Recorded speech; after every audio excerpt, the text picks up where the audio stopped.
My name is Disha Patel. I am a technology professional here at Amgen. My job title is Senior Manager of Commercialization, IS. Please describe a typical day at your job. Yeah, that's one of the things I really enjoy about my job is that it is very dynamic. Each day is very different, but usually some of the things that I tend to do for my job is one of the things is I dive in deep into code with some of my technical colleagues to try to solve problems from a technical point of view. Another aspect of my job is I could be pitching to an executive of why technology is important and what kind of business value it can bring to them. Another aspect is I lead and mentor teams, and so my responsibility of helping encourage and develop staff is also something that I could be doing. And another aspect of my job is I could be with my business clients trying to figure out or help them solution an idea and how to bring it to life. So as I said, my days can be very dynamic in nature. What do you find most rewarding about your job? I think there are a couple of things that I find rewarding about my job. One aspect of my job that I really enjoy is I enjoy being able to help my business partners rethink or reimagine how they can do their business with technology. Another aspect of my job that I find rewarding is I do mentor and encourage others, technical professionals in their careers.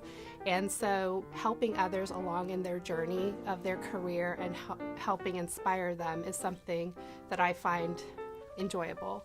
And another aspect that I do enjoy is the fact that technology keeps on changing. It is never the same. You blink your eyes and you are now looking at technology in a different format, and every day something new comes out. So staying on top of technology is also something that I find rewarding and enjoy about my job. When you were young, what did you dream of being someday? And so I actually thought about being a lawyer. And as I took more classes in English, debate, and philosophy, I realized that wasn't really for me. I realized that science and technology and math were some of the subjects that I really enjoyed. And so from there, I thought I was going to go into medicine. And I actually did a small internship when I was younger at a hospital and realized I didn't like blood. And so from there, I actually had the opportunity to get involved and get selected for an apprenticeship program in IT in high school. And from there, I realized that was something I was very passionate about. And my father's also a software engineer, so he was very happy when that revelation occurred that I really enjoyed that. What age did you start becoming interested? I would have to say that as I went through elementary and junior high, that's when I realized that I was really good at science and math. And that was something that I was passionate about when the teacher said, pull out your math books. And I was like, yeah, got it out, ready to go. But I also think that some of these internships that I had when I was younger really helped form and shape my thoughts and views about STEM tech and what I wanted to do. And so I would really say that pivotal defining moment was that internship in high school, which really propelled me forward into what I'm doing today. And what got you into the internship? Was it a person? Did you sign up for it?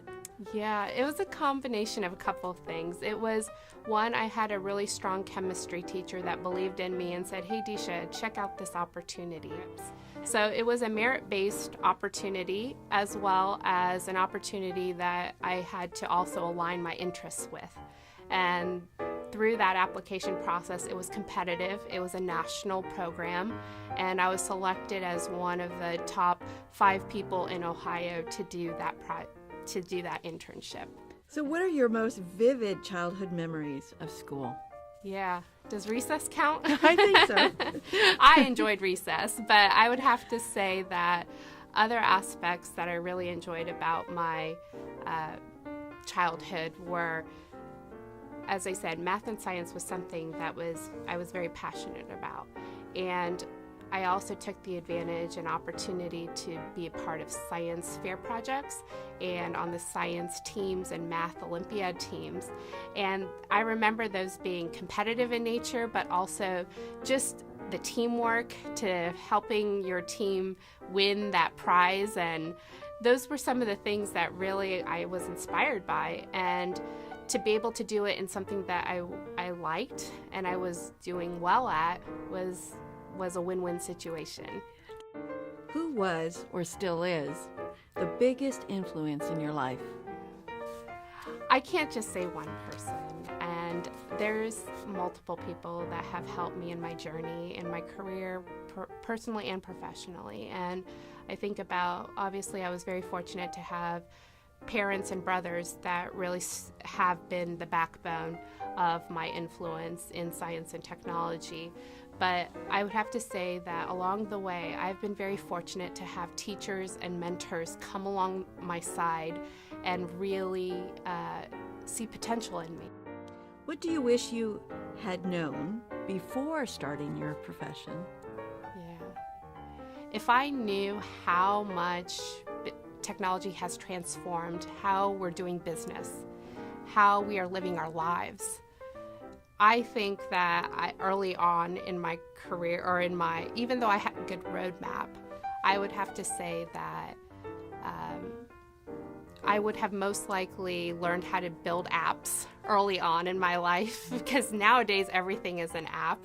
And the other thing is I would have learned how to be better at pitching ideas to others, because I think that's a strong part of the technology world is if you have a great idea, and a lot of technology folks are very creative, but if you're not able to communicate your ideas and get others to believe in it and invest in it from a financial standpoint and even in a commitment of resources, I think those are lost opportunities. What advice would you give students who think they want to enter a STEM profession? I have several thoughts on that. Some of them that I think are that if you're really interested in a STEM profession, explore it further. Find opportunities like being in a science fair project or on a math team to really help validate or confirm that's something that you want to do. I would also say that surround yourself with really good mentors, or find or seek them out, because those are the folks that are going to help shape and help you build your roadmap for your career aspirations. Another thought that I have around that is make sure you're having fun. I think that when you pursue any type of job or career, you should have that passion. So make sure you're enjoying what you're doing. I would also say that making sure that you learn your technical skills are very important, but I also think learning how to communicate and work in teams are also very important to really round out your technical aspirations and eventually help you move through your career. Because having great ideas is one thing, but being able to communicate them and influence others is another thing. Have you personally experienced barriers, either real or perceived, in your STEM career? I don't like the word barrier, but I would rather say that, yes, there is a recognition that women and minorities in STEM, the numbers are low. And I am optimistic in my lifetime that there is going to be more focus, and there already is, on these perceived barriers around STEM efforts. And specifically, I, as a minority and as a female, I've used it as an opportunity.